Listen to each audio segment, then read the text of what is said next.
Okay, perfect. Ladies and gentlemen, boys, girls, and MBs, we have Senator Bernie Sanders of Vermont here on the broadcast. A way to finally close the circle. A person that is endlessly impactful in American politics for especially our corner of American politics. A person that I believe is profoundly important in revitalizing the leftist movement in this country. Bernie Sanders, thank you so much for everything you've done. And also, thank you for coming on the broadcast. Well, my pleasure to be with you, and thank you for what you are doing. You are part of a revolution in media today, which is talking to millions of people who are tuning out of legacy media, and thanks for what you're doing. Um, so we have a limited amount of time, so I'm going to get right into it. As far as your impact goes, I think we should probably start off with where you foresee the future of the left movement going in American politics. Well, what I am most optimistic about is a revitalization of the trade union movement in this country, a growth in class consciousness, workers beginning to stand up and take on corporate greed, stand up to the massive levels of income and wealth inequality that we have today. And I think the future of American politics is bringing young people, people of color, women together in a movement led by the trade union movement, which demands that we end oligarchy in America. And that's something I'd like to talk with you a little bit about, Hasan, and move toward not only a democratic political system, but an economy where all of our people in the wealthiest nation on earth have a decent standard of living. That is not a radical idea. We can do it, but we can't do it unless we bring people together around a progressive agenda. Absolutely. Speaking of the oligarchy, we of course have the anti-corruption candidate Donald Trump, who ran on draining the swamp the first time, and then only seemingly worsened the conditions of the swamp. Now aligned directly with one of the top oligarchs, the actual top oligarch, the wealthiest person on the planet, Elon Musk.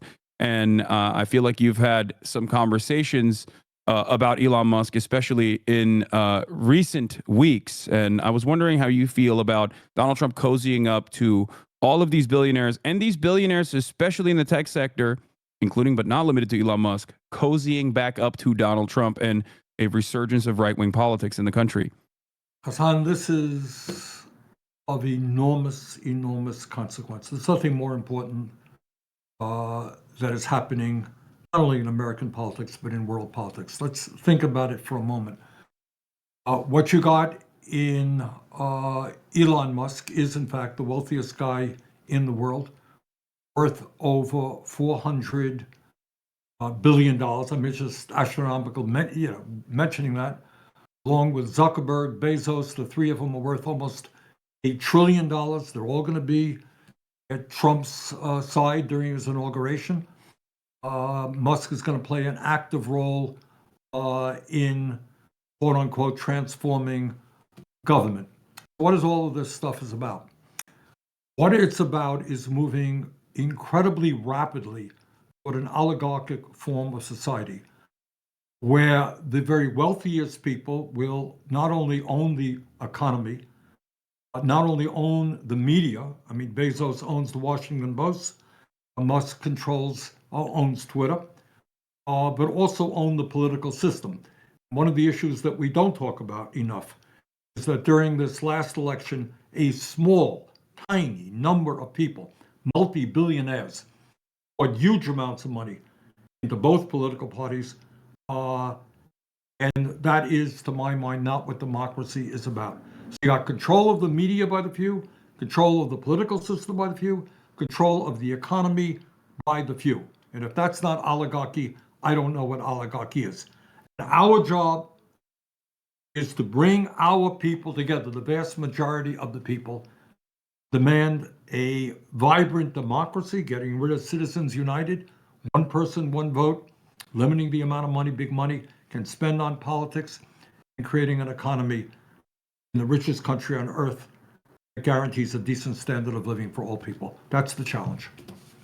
What do you think Elon Musk is going to do in terms of privatization when he is basically in charge of numerous government agencies now? Like he's going to have control, or at least a tremendous amount more influence, direct influence over numerous government agencies, some of which are tasked with regulating his companies. Exactly. And it's not just, don't look at it as him having control over this or that agency. It's the enormous impact that the wealthiest guy on earth, a very smart guy and a very dynamic, hardworking guy, what he's going to have over the totality of the government and the Trump administration. What does it mean? These guys do not believe in government.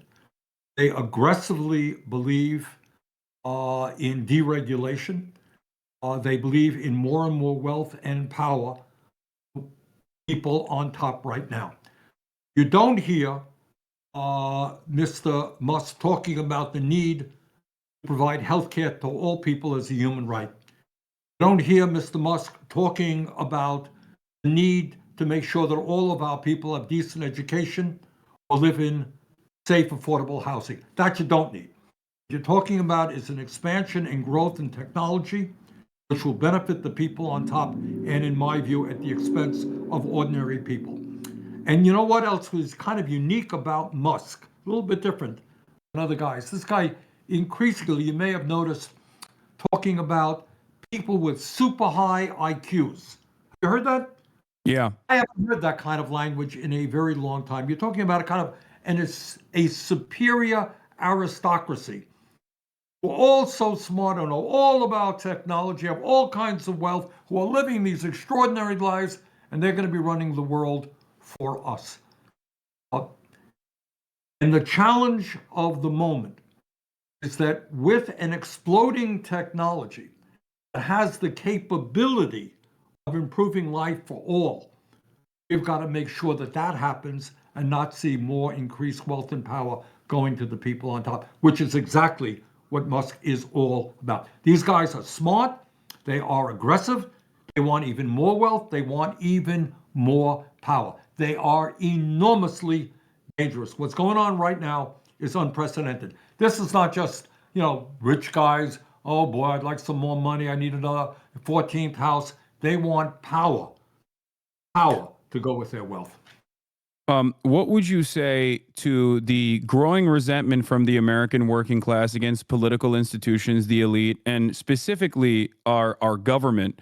Do you feel like this level of deregulation and privatization and the erosion of government social safety nets and government programs have contributed to that resentment? Absolutely. Look, you're the average guy out there. You're not into politics. What are you seeing? You're seeing that in many ways you are no better off, in some cases worse off than a worker in your place 50 years ago. You got that? Real inflation accounted for wages for the average American worker, despite the huge increase in worker productivity and technology, all the computers, all the cell phones. An average worker in real inflation accounts for dollars, not making a nickel more than he or she did 50 years ago. And during that period, a massive transfer of wealth, bottom 90% to the top 1%. And you're looking around you, and you're worried that your children may be in even worse financial shape than you are. They may never own a home of their own. You look at a government, you're hearing all the political bullshit that's out there. I'm going to do this and I'm going to do that. And yet, maybe your job went to China. It's likely that you have a high deductible. You may not have any health insurance at all. Maybe your kid made it to college and he or she is deeply in debt. And you're saying, does democracy really work for me? Does it really work for me? And a lot of people are concluding, no, it doesn't. And they're willing to move toward a more authoritarian type society run by Donald Trump. What Trump said in so many words, he said, you know what, this system is broken. I'm going to smash it. Well, he's right. The system is broken. Problem is his solutions are going to make a bad situation even worse. Our job is to acknowledge what Democrats don't. know what? The system is broken. We need to rebuild the system. People together. We can do it. We should not be the only major country on earth not guaranteeing health care to all people as a human right. You think we can't build millions of units of affordable housing? You think we can't reach out to the world and address climate change? I think we can. Tough stuff. None of this is easy. We can do it. A lot of people are essentially saying, you know, I'm sick and tired. I've heard all of it over and over again. It ain't working for me. Status quo is not what I want. I want change. Trump may be crazy. He may be a pathological liar. He's going to bring about change. So that's what I think we're dealing with. Do you feel like this was a crisis in communication from the Democratic Party in the past election cycle that led to the defeat of Kamala Harris? No, I don't. I don't think it's a question of communication. I think it's what the Democrats stand for. So, you know, it's not messaging is art. So if the Democrats believe, does the Democratic leadership believe that the current system is broken? You tell me. Have you heard that? People go around saying, look, there's something wrong when we have massive income and wealth inequality, when we're the only major country not to guarantee health care to all people, when you got 800,000 people sleeping out on the streets, when we have an opioid epidemic, when our public schools are failing. You know what? Guess what? The system ain't working. Do you hear Democrats say? You tell me. I mean, I'm sitting in the Beltway. I don't hear it. Do you hear it on the outside world? No, absolutely not. That's why I was wondering what your opinion is. Is it malicious? Is it incompetence? Is it because we are now seeing the likes of Chris Murphy, for example, come to terms with a more left-wing populist message that they want to adopt. Now, you say that it's more than just the message. It's actually about dramatically changing the policy, dramatically changing the direction away from this zealotry that they display in terms of defending third-way neoliberalism. And I 100% agree with that. But will there actually be a change in your estimation within the Democratic Party? Do they actually want to win elections? Do they actually want to change the trajectory of American politics away from the throes of fascism? They want to win elections, absolutely. Are they willing to take on their corporate sponsors, people who finance their campaigns in order to do what is popular and what the American people want, which is the way you win elections? Let me give you just many examples. I mean, I can throw it out. It is one thing to say, okay, we are opposing Trump's effort, perhaps, to throw millions of people off of the Affordable Care Act. We all agree that should not happen. It's another thing to ask why it is that we're spending twice as much per capita on healthcare. 85 million people are uninsured or underinsured. Insurance costs are going up. The question there is our healthcare system broken or not? I think many Democrats are prepared to say, yeah, it's broken. We need a new system. We need to move toward Medicare. Are there some Democrats who are beginning to catch on that there is something wrong when they have lost a significant part of the white working class, and now the Latino working class, some of the black working class? Are people beginning to catch on that maybe we've got to address some of the issues that are impacting the lives of working people? Yeah, I think some are. Are enough? No, I don't think so. How do you feel about the Morena victory in Mexico, if you don't mind me asking? Because we did see a somewhat older figure in AMLO transitioning power away after seeing tremendous success with the expansion of the welfare state and social safety nets and trying to target to the best of his ability inflationary the inflation crisis that many other Western liberal capitalist nations faced, where we saw historically unpopular incumbent disadvantages. AMLO was able to transfer power away from himself to a younger female candidate, Claudia Sheinbaum. So clearly, even in North America, there is an example of a social democratic party becoming even more popular in the aftermath of this election? Well, I would look, it ain't complicated. If you do what your constituents want you to do, I want they're going to vote for you. I mean, it's kind of basic politics. If you ignore their needs and say, well, you just don't appreciate all that we have done for you, you don't know how good you have it, well, you know what they say, well, screw you, I'm not doing well. I would also mention to you that when we passed in the throes of the pandemic, the American Rescue Plan, which provided direct cash payment, tens of millions of Americans, extended unemployment, put a whole lot of money into childcare, kept people from getting evicted, lowered the childhood poverty rate through a child tax credit. At that particular point, after that bill was passed, guess what? Biden's popularity was the highest that it was throughout his administration. You tell me, just tell me, if the Democratic Party said, you know what, in the first 3 months of a Democratic presidency, a Democratic Congress, every American will have health care as a human right without having to take out your wallet, because it's a human right. We're going to fund it in a progressive way, publicly, no more in insurance premiums, co-payments, deductibles. If the Democrats pulled that off, how incredibly popular do you think they would be? You tell me. Absolutely. No, absolutely.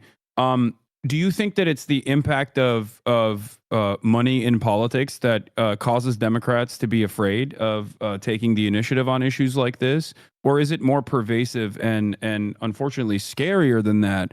Because I'm a firm believer that aside from the lobbying dollars, I think that there is a crisis of like elitism, I would say, where you have immediate family members of Democratic Party officials and, of course, the Republican Party officials as well that go to work in these corporations. So it's a more complex web beyond even lobbying in terms of the conflict of interest, in my opinion, between members of Congress and the corporate elite.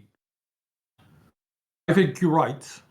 I think it is both factors. Let us not minimize the role that money plays, period. Every American, I don't give a damn what your political views are, should be really frightened that three multi-billionaires in the Republican Party could put hundreds of millions of dollars into Trump's campaign. Democrats also had many billionaires contributing. And if you think those guys are doing this out of the goodness of their hearts, you would be mistaken. Obviously, they want to elect candidates who will represent their interests. And the second thing related to kind of what you are saying, Hasan, is that people live in a certain world. One of the crises of the corrupt campaign finance system we have is not only the impact of money. Many of my colleagues are spending 20, 30% of their days. You know what they do? They're not out talking to their working class constituents. They're on the phone raising money from wealthy people. They're going to house parties with wealthy people. When you surround yourself with folks who have come from a certain world perspective, I'm running a corporation. Let me tell you about all my problems I'm having. It's not, hey, I can't pay my rent. Let me tell you about my problems. You live in a certain milieu, I think is what you're talking about, and that becomes separated from reality. Does that take place? Is that happening? I think it is. Yeah, I noticed that I was the most out of touch with the outside world when I was directly at the DNC, despite being online the entire time. That I definitely noticed that there is a bubble surrounding, I would say, the Rust Belt for sure, or not the Rust Belt. Sorry, the DC class and the media class. I think are certainly It really is. It really is. I mean, certainly removed. It really is. I've said this a million times, and it's not just the politicians, it's the inside the Beltway media. I cannot recall. I have done 12 zillion interviews in my political life over the years. There's nobody who's come up to me and said, Bernie, we have massive income and wealth inequality. What do you think we should do about it? Bernie, what are you going to do about the fact that 25% of seniors in this country living on $15,000 a year or less? What are you going to do about that? What are you going to do about the fact that so many people are homeless? Those are questions that one is not asked. One is never asked about income and wealth inequality, for example. Just not on, it's not part of the mindset of media or, for that matter, politicians. And we got to break through that. We have got to break through it because it is on the mindset of ordinary Americans. So switching gears a little bit, but going back to the Democratic Party's performance in these past 4 years under Joe Biden, where would you rank Biden's performance across the board? Because there were certainly a lot of good things that occurred. I think pulling out of Afghanistan was a success, and it was the appropriate thing to do, even though it was not defended adequately by the Democratic administration, in my opinion. And the media definitely was very gung-ho about continuously punishing Biden. There were also initiatives, like you said, the expansion of child tax credit, and wonderful work done by the NLRB and many other regulatory agencies like the FTC specifically.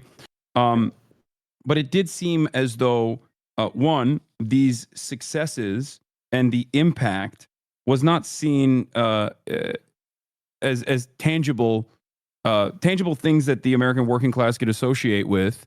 But outside of that, do you feel as though it didn't meet the standards that are necessary for improving the material conditions of the working class right now? Excellent question. And here's the answer. Accomplished domestically.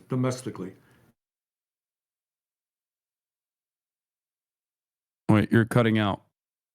Wait, 1 second. Sorry. I don't know what happened. You cut out a little bit. What you said, excellent question. I didn't hear anything after that. Sorry, Senator. Are you hearing me now? Yeah, I can hear you now. Yeah. I think if you look objectively at what Biden has accomplished domestically, it is probably the strongest record of achievement since anybody, since FDR in the 30s. What you're talking about is rebuilding our crumbling infrastructure and creating a huge number of jobs, making real progress in rebuilding manufacturing in America. First president really to take on big pharma and have some impact in lowering the cost of prescription drugs, most notably beginning to negotiate prescription drug prices under Medicare, investing very heavily in climate change and sustainable energy. A president who was unashamedly pro-labor, walked on a picket line with the United Automobile Workers. That is a strong record. That's only part of what he did. Problem is, the record is strong, but I think he was not been the kind of leader and communicator that made that record understandable to the American people. And second of all, even more importantly, well, that is an admirable record that he should be very proud of. I'm proud to have worked with him on some of those things. The truth is, given where the American worker is today, it is simply not enough. What the American worker is crying out for is, why are my wages today no higher than they were in real dollars 50 years ago? If we could have raised the minimum wage to say $17 an hour, it would have made a hell of a lot of difference in the lives of millions of low-income people. If we could have expanded Medicare, at least, cover hearing, dental, vision, home health care, would have made a real difference. I think also, while President Biden has accomplished a lot, he does not do what Trump does and identify enemies. Who are the impediments to progress? Well, Trump has his ideas, all undocumented people and it's transgender people, whoever it may be. He has a set of enemies, kind of change every day, but they're out there. But I don't think the Biden administration is strong enough in saying, you know what, we've got to stop the greed of the corporate world right now, not just the drug companies, but the insurance companies, sectors all over. They talk about it, but not quite forcefully enough, and to present specific policies to deal with that. Alina Khan, who is, I guess, in the next few days, remains a chair of the FTC, has done a brilliant job. Absolutely. And is one of the heroines of that administration. I think you got to be clearer in saying, why is it that the rich are getting richer and so many other people are struggling? We need an explanation for that. I'm not sure that the Biden people were as strong on doing that as they should have been. We don't have a lot of time, so I want to ask you something about the Green New Deal. In your Green New Deal proposal, you proposed $18 billion increase in national spending specifically to address the more frequent and severe wildfires plaguing the American West. This was, of course, widely panned by the media and also politicians that are backed by the oil and gas industry. And yet, the $18 billion is marginal in comparison to the total damage that we've seen in California and Los Angeles this past week. Some estimates ranging from the most conservative estimates ranging from $50 billion to upwards of $100 billion. How do we communicate to the American public that initiatives like the Green New Deal are an absolute necessity going forward in order to truly tackle the climate crisis that is going to seemingly increase these extreme once-in-a-lifetime natural disasters? That's the problem. They're no longer, Hasan, you're exactly right. They are no longer once in a lifetime. They're no longer once in a decade. And by the way, while I'm here with you, let me just, I love LA. I get out there fairly often, and what's going on is unimaginable, and I know people are suffering, just so worried. And we're going to do what we can to help rebuild LA. Your point is, well, I think there are 2 points that need to be made. We have got to combat with every ounce of strength that we have people like Trump who think that climate change is a hoax. This is, as I understand it, the warmest year on record, followed by 9 preceding years, which were the warmest years on record. Climate change is real. What you're seeing in LA is part of what we're seeing all over the world, of massive climate disturbances. And it's going to happen. It's going to continue to happen. I mean, it's horrible to almost think of this, say that what's going on in LA today will become fairly common in years to come. But unless the global community comes together, recognize that we got to change our energy systems, we got to take on the lies and the greed of the fossil fuel industry. We have to do what the Green New Deal is about, create millions of good-paying jobs in energy efficiency and sustainable energy, and we can do it. We can do it. And yes, what the Green New Deal was about is saying, look, that in itself is not going to solve the global climate crisis, but it'll give states and communities better resources in order to deal with the crises that are definitely going to come as we try to transform the system. Do you feel like the back and forth political conversations or even blaming the likes of DEI or whatever the new Republican thing is on any given basis is simply a misdirection away from the actual the actual reasons as to why anthropogenic climate change is accelerating these extreme weather events? It makes me furious. It really does. Now, presumably what's going on in LA is all because you have a Democratic governor, a Democratic mayor, but then they're going to have to explain why we've had all this terrible flooding and other disasters in very red states all across this country. You got to be a moron not to understand that climate change does not give a damn whether you're a Democrat or a Republican. It is real. So yes, this is simply an attempt to deflate attention, much needed attention, on why climate change is causing devastating problems in LA, throughout our country, My small state of Vermont, in the last number of years, has been hit time and again. Floods which have wreaked havoc for hundreds and hundreds of homeowners, small business people. Our state capital is still impacted by the flood we had a few years ago. This is a global crisis. Those people who are still trying to deny it in order to protect the profits of the fossil fuel industry, I really don't understand it. Their kids are going to suffer. Their grandchildren are going to suffer. I don't know what they think they're gaining by playing a political game with an issue of such existential importance. It seems like it's short-term profit seeking, which has absolutely eviscerated American manufacturing, as well as ruined even the consumer experience that Americans have in general over year.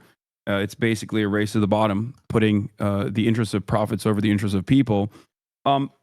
I had another question about this in particular. Mike Johnson has made inferences to potentially offering conditional aid to the state of California in terms of recovery. In your experience, you've spent many decades in American Congress. Have you ever seen this level of politicization in the aftermath of any sort of natural disaster?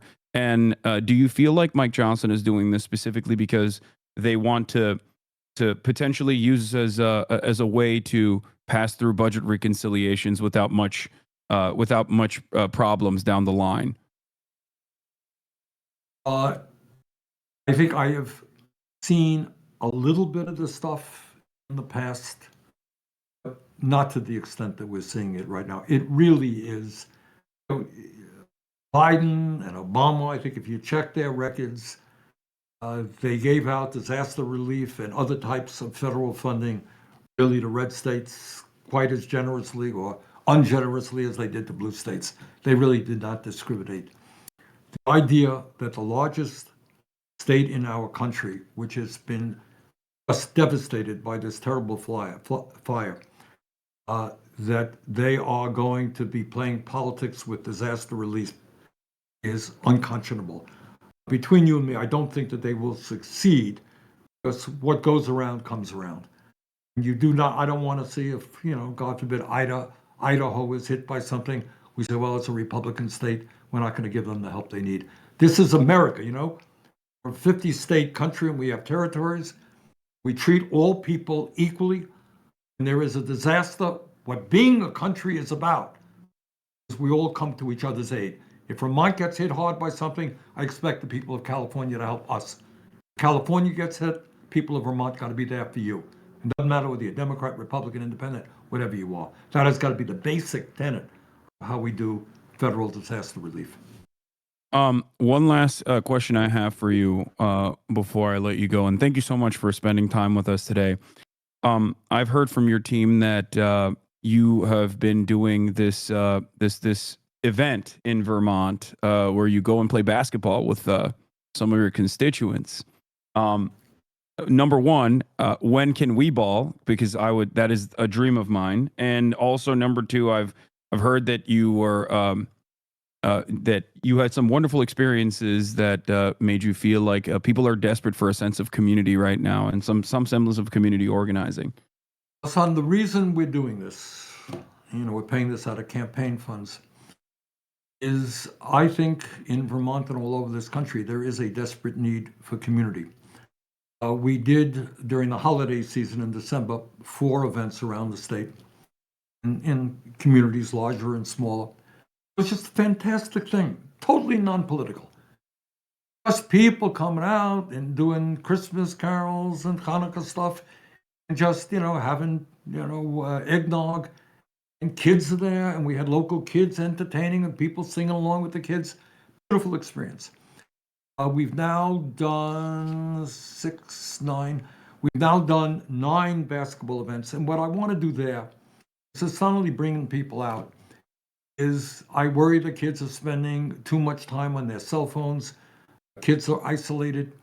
So we do these events, and we have foul shooting contests for the little kids, and the middle school kids, the high school kids. And we give a free good basketball to all of the kids who come, with the hope that these kids will become more active, go out, play some ball, not sit home on their phones all of the time. We also do a chess tournament every year. We do a choir event every year. We do essay contests. We want to involve the kids, and many of these kids are really struggling. These are tough times for kids in high school, middle school. So we're trying to reach out and bring people together in what little ways we can. All right. Well, I look forward to coming to Vermont and playing basketball with you, Senator. Can And you shoot hoops? hopefully, yeah, I play basketball quite a bit. I'm training. All right. I'm training to We'll see you do on it. the courts. All right, you got it. Come on. We'd love to All see right. you. All right. Well, thank you so much for coming on, Senator Sanders. Like I said, you're an incredibly impactful person for many people in my community. And I'm very fortunate that you wanted to come on. And hopefully, if I do come to Vermont, maybe we can have a much longer conversation as well. Let's do it. All right. Please. Thank you so much. Have a great one. Bye.